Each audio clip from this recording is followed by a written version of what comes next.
What you'll need now is this special blank trimmer, which should be here at the station.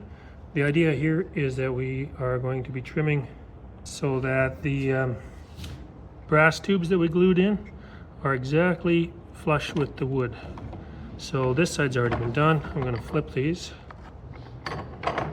and the way you can tell if you have them to the right spot is the little brass tube in there will just brighten slightly when you get to the right spot. You have to go a little carefully. This does two things. This bit is exactly the size of the tubes, so it clears out any glue that is in there, and this here trims the end of the blank flush. So I'm going carefully. I can see I'm getting close there.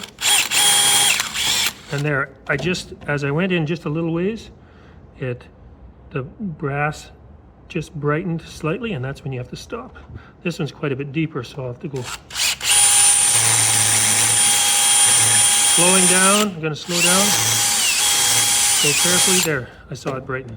So now, if you look in there, you can see that those ends of the tubes are really bright.